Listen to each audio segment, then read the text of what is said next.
तो आदाब, नमस्कार, गुड इवनिंग, सत श्री अकाल। एक बार फिर आप तमाम लोगों का स्वागत है क्राइम तक की कहानी के इस एपिसोड में। उम्मीद है पूरी फैमिली अच्छी होगी, अपना ख्याल रख रही होगी। एक बार सबसे पहले तो आप तमाम लोगों को, पूरी क्राइम तक फैमिली मेंबर को हैप्पी होली। होली की बहुत बहुत बधाई, होली मुबारक। चूँकि कल होली है 8 मार्च, तो कल छुट्टी होगी पूरी क्राइम तक टीम की भी, तो इसीलिए आज मैं विश कर रहा हूँ, क्योंकि अब आपसे मुलाकात होगी होली के बाद अगले दिन।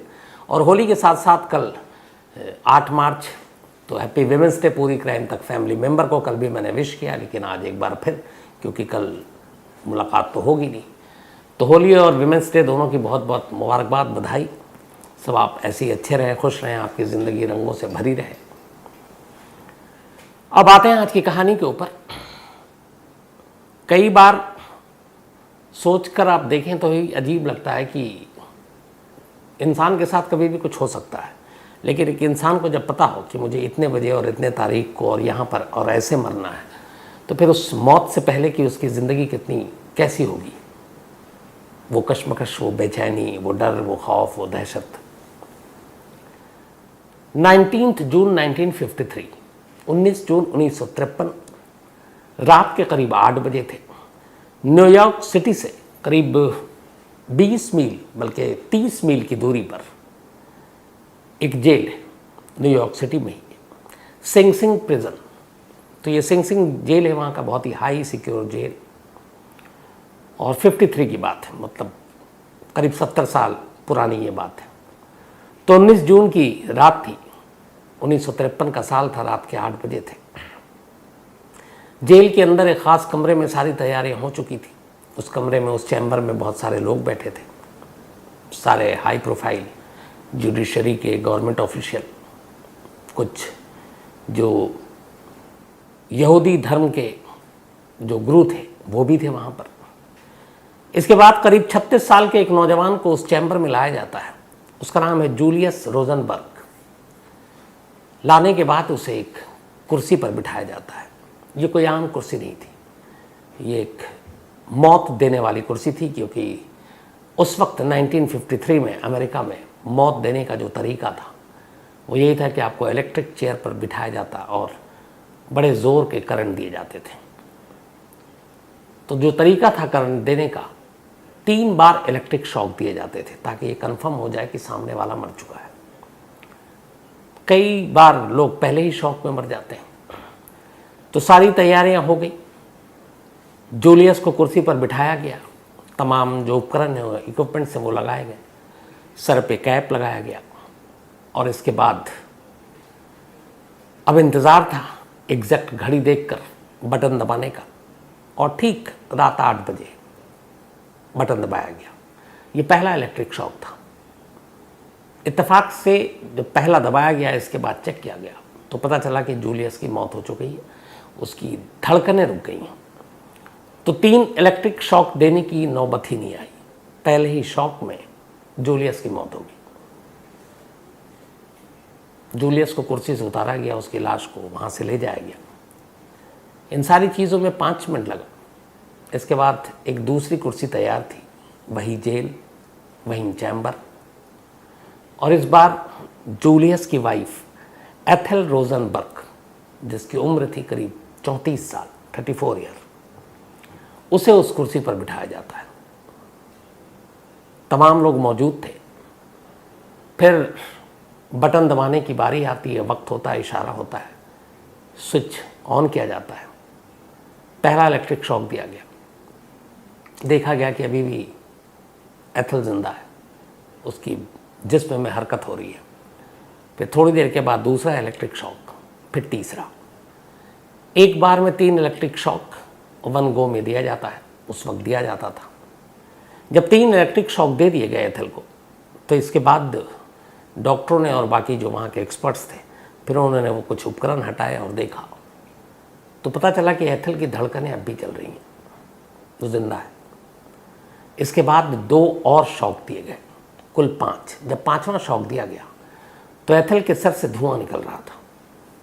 सर के ज़रिए करंट शरीर के अंदर जाता है, और वो जो कैप है उसके ज़रिए भी सारी चीज़ें होती हैं।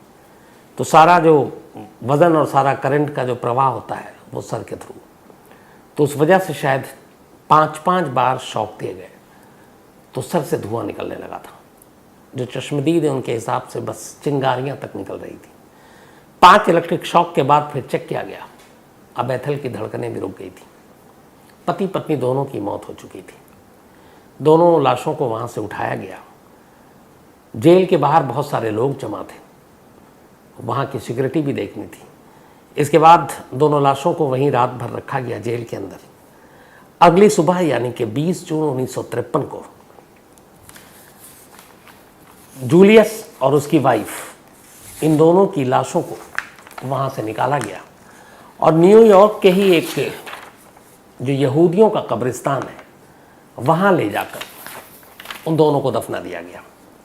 करीब 500 लोग उसके अंतिम सफ़र में शामिल हुए और करीब 10,000 लोग कब्रिस्तान के बाहर खड़े हुए इंतज़ार कर रहे थे कि उन दोनों का क्रिमेशन हो।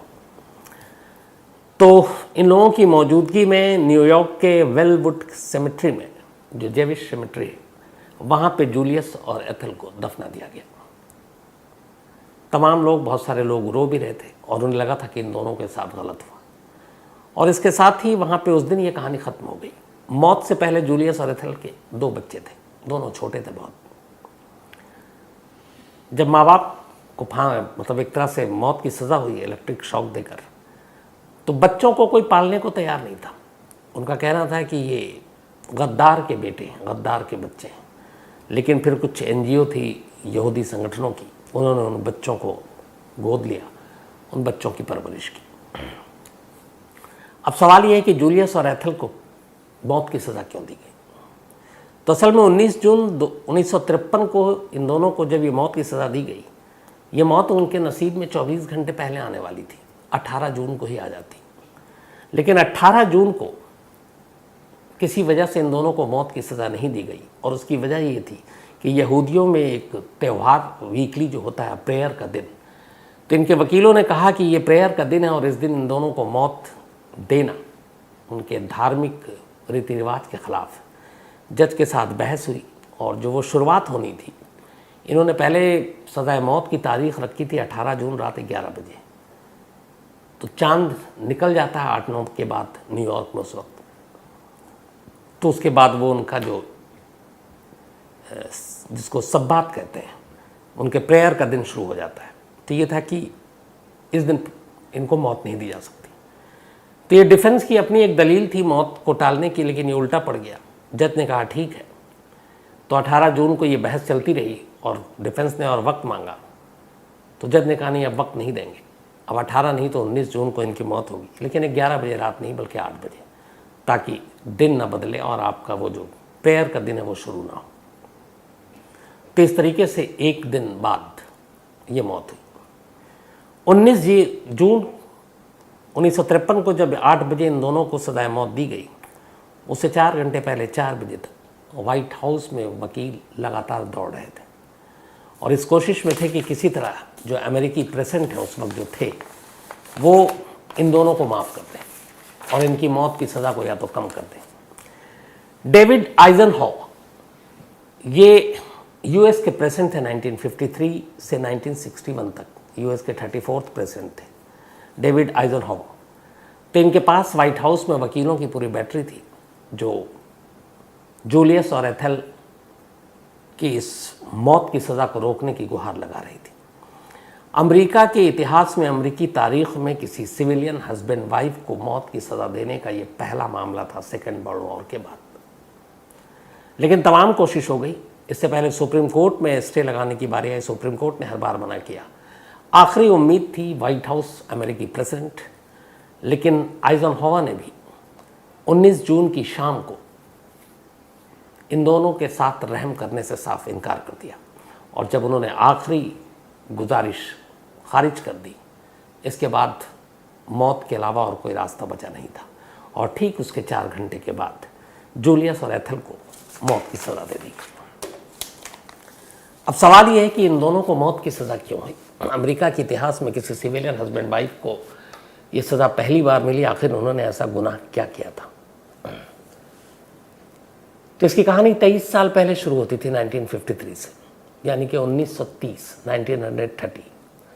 तब रूस में कम्युनिस्ट राज था और धीरे धीरे पूरी दुनिया में कम्युनिज्म फैल रहा था। फर्स्ट वर्ल्ड वॉर ख़त्म हो चुका था और इसी रूस में जब कम्युनिज्म की शुरुआत हुई और कम्युनिस्टों का राज था, एक यहूदी परिवार रहा करता था और इस परिवार में एक लड़का था जिसका नाम था जूलियस रोजनबर्ग। ये रूस में रहा करता था, लेकिन जब रूस में ये सारी चीज़ें हो गई तो फिर इनका परिवार वहाँ से पलायन कर अमेरिका आ गया। अब जूलियस अमेरिका में रहने लगा। अमेरिका में आया तो अब यहाँ पे भी बहुत सारी अलग अलग कम्युनिज्म की छोटी छोटी पार्टियाँ थी, उसने अमेरिका में भी वही ज्वाइन किया। यहूदी था ये खुद। फिर ऐसी ही एक पार्टी के दौरान इसकी मुलाकात एथेल नाम की एक लड़की से हुई। दोनों में प्यार हो गया, दोनों ने शादी करने का फैसला किया। एथेल भी एक यहूदी थी। अब दोनों खुश थे, लेकिन अब शादी आई तो जिम्मेदारी भी आई। तो अब जूलियस ने कहा कि अब वो नौकरी करता है। जूलियस पढ़ा लिखा था, इसको अमेरिकी आर्मी में इंजीनियर की नौकरी मिल गई। अब ये वहाँ पे नौकरी करने लगा। सब कुछ ठीक चल रहा था, हस्बैंड वाइफ दोनों खुश थे। लेकिन इसी बीच में अब सेकेंड वर्ल्ड वॉर आ जाती। उस वक्त अमेरिका और रूस एक तरफ एक साथ मिलकर लड़ रहे थे और उसी सेकेंड वर्ल्ड वॉर में रूस को पछाड़ते हुए अमेरिका ने पहली बार एटम बम का इस्तेमाल किया था नागासाकी और हिरोशिमा में। और रूस इस मामले को लेकर उसे लगा कि ये क्या हो गया, अमेरिका हमसे आगे कैसे निकल गया। हालांकि स्पेस की जब बात आई तो रूस आगे निकल गया था, लेकिन उस वक्त दुनिया का सबसे ख़तरनाक बम यानी एटम बम वो अमेरिका ने न सिर्फ ईजाद कर लिया था बल्कि नागासाकी और हिरोशिमा जापान पर उसने गिरा भी दिया था, जिसमें लाखों लोगों की जान गई। तो रूस के लिए ये था कि अब अमेरिका के पास एटम बम है तो वो दुनिया का सबसे बड़ा शक्तिशाली देश बन जाएगा, हमारे पास भी होना चाहिए। और रूस कहते हैं कि इस न्यूक्लियर प्रोग्राम में काफ़ी लगा हुआ था, लेकिन कहीं ना कहीं कुछ अड़चन आ जाती और वो एटम बम बनाने में नाकाम रहता। लेकिन जब जापान पर अमेरिका ने ये बम गिराया तो उसके बाद रूस ने कहा कि अब तो सीरियसली कुछ करना पड़ेगा। और वहीं से अब रूस ने ये कहा कि हम लगातार नाकाम हो रहे हैं और अमेरिका ने ये बना लिया तो क्यों ना अमेरिका से इसकी जासूसी कर, इसकी चोरी कर हम एटम बम बनाने में उसको इस्तेमाल करें। और ये कहते हैं एक्सपर्ट्स कि ये वही केस है जिसकी जासूसी की वजह से रूस न्यूक्लियर पावर बना, उसने न्यूक्लियर बॉम्ब बनाए। इसी एक केस, इसी जूलियस और एथेल केस की वजह से। तो जब अमेरिका ने नागासाकी और हिरोशिमा पर बम गिराया उसके बाद रूस की सरकार ने लगा दिया अपने खुफिया विभाग, जैसे अपने यहाँ एक जासूसी का सारा काम हर देश की एजेंसी होती है, रॉ और बाकी। वहाँ पे एक उस वक्त था NKVD, ये रूस की एक खुफिया एजेंसी हुआ करती थी और इसके हेड थे सिमोन। तो इनसे कहा गया कि अमेरिका में इनको टारगेट दिया गया कि अमेरिका की जो न्यूक्लियर प्रोग्राम है उसकी जासूसी करें ताकि हम न्यूक्लियर बॉम्ब बना सकें। अब सिमोन लग गए अमेरिका में, ऐसे लोगों को ढूंढने लगे। ढूंढते ढूंढते आखिरकार उन्हें अपने जासूसों के ज़रिए पता चला कि एक जूलियस रोजनबर्ग है जो पहले रूस में रहा है, कम्युनिज्म की तरफ उसका झुकाव है और रूस के प्रति उसके दिल में सॉफ्ट कॉर्नर है, ऊपर से यहूदी है, वो इस काम को अंजाम दे सकता है। ऊपर से वो अमेरिका की आर्मी में इंजीनियर भी है। तो जूलियस को कांटेक्ट किया गया। जूलियस थोड़े ही दिनों में मान गया। उसने कहा ठीक है, क्योंकि उसे लगा कि कम्युनिज्म की मदद करनी चाहिए। अब इसके बाद उसने, चूंकि वो एक इंजीनियर था, तो तमाम हथियारों की पहले इसने जानकारी देनी शुरू की अमेरिका की। जितने भी उनके जेट फाइटर से लेके बाकी चीज़ें, वो बड़े कारगर साबित हुए। लेकिन सिमोन की नज़र थी न्यूक्लियर पावर पर कि न्यूक्लियर के राज कैसे अमेरिका से मिले ताकि हम न्यूक्लियर बम बना सकें, और वो अभी तक जूलियस से हासिल नहीं हो पा रहा था। धीरे धीरे वक्त बीत रहा था, जूलियस का सब्र खोता जा रहा था। इसी दौरान एक रोज़ सिमोन को पता चला कि जूलियस की एक बीवी है एंथेल, और उस एंथेल का एक भाई है जिसका नाम है डेविड ग्रीनग्लास। और डेविड ग्रीनग्लास अमेरिका के न्यूक्लियर प्रोजेक्ट में काम करता है। अब यह खबर उनके लिए एक बम की तरह था कि हम कहाँ कहाँ ढूंढ रहे हैं और ये क्या, ये तो यहीं घर में मिल गया एक भेदिया। तब जूलियस से कहा गया कि तुम इस काम में एथेल को भी अब शामिल करो। अभी तक जूलियस एथेल अपनी बीवी से कोई राज शेयर नहीं कर रहा था, लेकिन फिर उसने एथेल से कहा कि देखो हम लोग रूस और उसके लिए काम कर रहे हैं। एथेल भी चूंकि उस विचारधारा की थी कम्युनिज्म की, वो भी तैयार हो गई। अब उसकी जिम्मेदारी दी गई कि तुम डेविड को किसी तरह से भरोसे में लो, क्योंकि डेविड उसी न्यूक्लियर प्लांट में काम करता है जहाँ से हमें मदद मिल सकती है। अब एथल डेविड से बात करती है, डेविड इस काम के लिए तैयार हो जाता है। अब डेविड लगातार छोटी मोटी जानकारी दे रहा है और इधर सिमोन तक वो जानकारी पहुंच रही है। उसी ने फिर उसको बताया उस फैटमैन के बारे में जो हिरोशिमा पर जो बम गिराया गया था, उसका नाम फैटमैन था। उस प्रोजेक्ट में भी वो शामिल था। तो उसके ज़रिए बहुत इंपॉर्टेंट जानकारी रूस तक पहुंचती रही। और इसके बाद एक रोज़ अचानक रूस ने न्यूक्लियर टेस्ट कर लिया। अमेरिका को ये तो पता था कि देर सवेर रूस करेगा, लेकिन इतनी जल्दी कर लेगा उन्हें उम्मीद नहीं थी। तब वहीं से उन्हें डाउट हुआ कि कुछ हमारा लोग हैं जो मिले हुए, जो हमारे फार्मूला को की जासूसी करके दे रहे हैं रूस को। बट कौन? उन्होंने अपनी तरफ से पूरी इंक्वायरी की, कोई नाम सामने नहीं आया। लेकिन अमेरिका को शक था। इधर रूस कामयाब था, अब न्यूक्लियर बॉम्ब बना चुका था। जनवरी 1950 कहानी में एक नया ट्विस्ट आता है। क्लाउस फॉक्स नाम का एक शख्स जो जर्मनी सिटीजन था, ब्रिटेन में पकड़ा जाता है। और ये एक साइंटिस्ट था, फ्लॉक्स, इंग्लैंड में पकड़ा गया और इसने ब्रिटेन की तरफ से काफ़ी काम किया था एक साइंटिस्ट के तौर पर। तो जब पकड़ा गया था, फ्लॉक्स ने उससे बताया कि जो रूस में न्यूक्लियर बॉम्ब बना है, एटम बम बना है, उसकी जासूसी में कुछ अमेरिकन नागरिकों ने ही मदद की। अमेरिकन जो वहाँ पे काम करते हैं न्यूक्लियर, उसमें मदद की है। तब उसने एक नाम बताया एक शख्स का, जिसका नाम था गोल्ड। उसने कहा हैरी गोल्ड, इसने मदद की। ये खबर ब्रिटेन के थ्रू अमेरिका तक पहुंची। अमेरिका ने हैरी गोल्ड को गिरफ्तार किया। जब उसको गिरफ्तार किया तो फिर कड़ियाँ मिलती गई और उसी चक्कर में फिर डेविड ग्रीन ग्लास तक अमेरिकी खुफिया एजेंसी पहुंची। वो ऑलरेडी न्यूक्लियर प्लांट में काम करता था। जब डेविड ग्रीन ग्लास तक पहुंची तो फिर ग्रीन ग्लास ने सच उगल दिया। उसने कहा मैं अपने जीजा और अपने सिस्टर के लिए जासूसी कर रहा था। उसके जुबानी अब जूलियस और एंथल का नाम आया। 17 जुलाई 1950 को जूलियस और एंथल को गिरफ्तार कर लिया। गिरफ्तार करने के बाद अब यहाँ भाई बहन और जीजा तीनों गिरफ्तार हैं। लेकिन फिर कहानी में ट्विस्ट आता है। चूंकि डेविड ग्रीन ग्लास एक मतलब परमाणु बम बनाने की जगह पर काम कर रहा था, वो अमेरिका के लिए एक इम्पॉर्टेंट शख्स था। उसने ये कहा कि हाँ मैंने जासूसी की, लेकिन मैं अपनी बहन को ये सारी चीज़ें दे देता था और बहन इसको टाइप करके रूसी खुफिया एजेंसी को दे दिया करती थी। तो बहन का उसने अपने रोल यानी एंथल का ये बताया।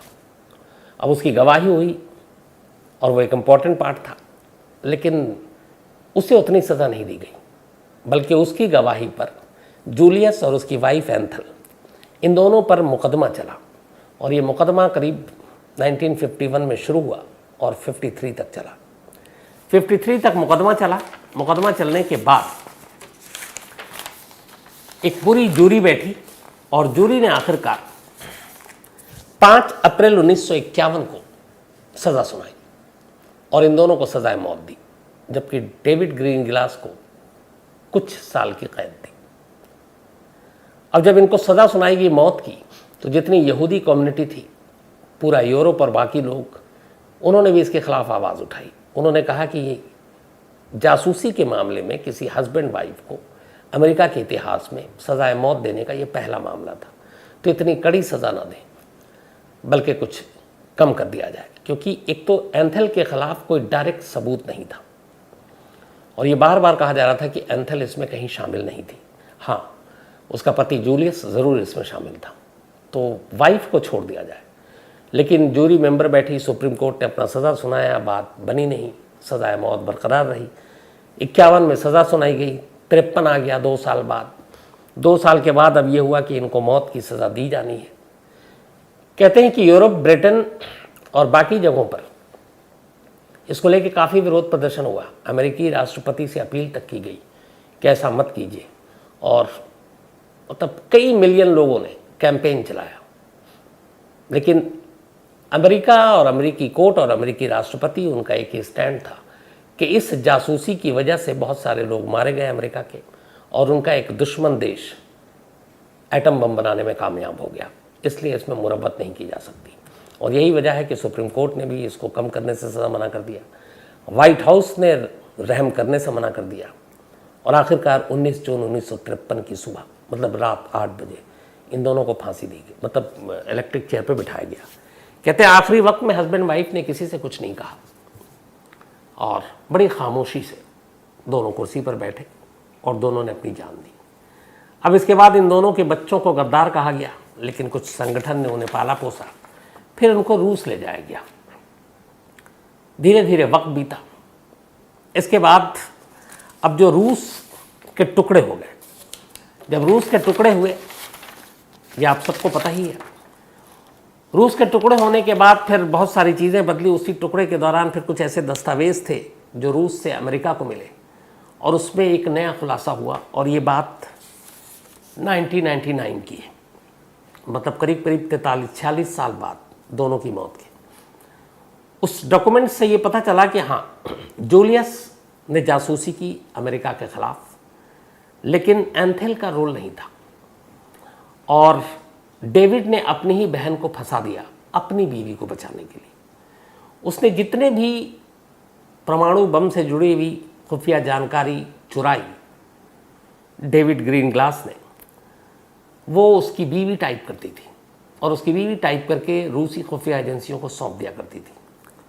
जब ये खुलासा हो गया और डेविड ग्रीनग्लास पकड़ा गया, तब उसे लगा कि अगर वो ये सच बता दे तो उसकी बीवी को भी सजाए मौत मिल सकती है। इसीलिए उसने कहा कि अब उसका जो जीजा है और उसके सिस्टर, ये दोनों तो गिरफ्तार हो चुकी हैं, तो फिर बहन को अपनी बीवी को बचा लो। और इसी के बाद उसने सारा इल्ज़ाम अपनी बहन पर धर दिया कि वो टाइप करके भेजती थी, वही डायरेक्ट कांटेक्ट में थी, जबकि सच्चाई ये है कि ये सारा काम उसकी बीवी करती थी। 2003 में खुद उसके भाई ने ये इकरार किया कि हाँ, मेरी वाइफ ये सब कुछ किया करती थी, और तब उसकी वाइफ जिंदा नहीं थी।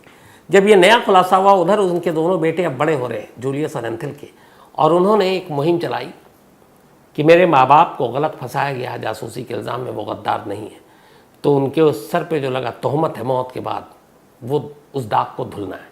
और ये कैंपेन चलाते रहे। फिर जो डॉक्यूमेंट्स आया, फिर जो एंथेल की बात आई, और जब खुद डेविड ने कहा कि उसकी वाइफ थी, एंथेल नहीं थी जो टाइप करती थी, तो इस नए खुलासे के बाद दोनों बच्चों ने लास्ट अमेरिकी प्रेसिडेंट बराक ओबामा से मुलाकात की और कहा कि ये नया खुलासा है, मेरी माँ को अब जो उसके ऊपर कलंक लगाया उसको अमेरिका हटा दे।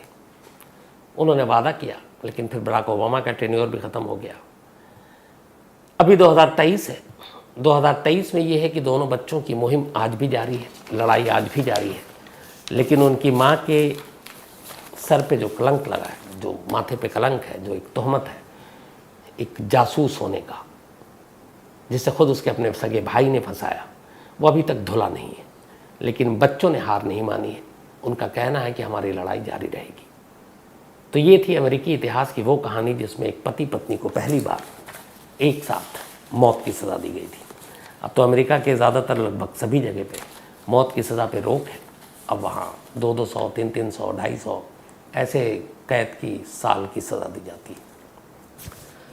तो ये थी आज की कहानी, लेकिन कहानी ख़त्म करूँ उससे पहले वही अपना सिलसिला। आज अरमान रायकोट, इनका बर्थडे है, तो हैप्पी बर्थडे अरमान, आप हमेशा अच्छे रहें, खुश रहें। और सुखबीर कौर उन्होंने भेजा है, उन्होंने कहा है कि कल को अगर बिछड़ भी जाएं तो कम से कम ये विश ऐसा रहे कि ये हमेशा जब वीडियो देखें तो याद रहे। तो मैं तो यही दुआ करूँगा आप दोनों बिछड़े नहीं, हमेशा अच्छे रहें, खुश रहें, साथ रहें। एंड हैप्पी बर्थडे अरमान। इसके अलावा मान्यता चौधरी, इनका भी जन्मदिन है, तो हैप्पी बर्थडे मान्यता। और ये राजकुमार कासवान जी ने भेजा है, तो थैंक यू सो मच आपके इस मेल के लिए भी।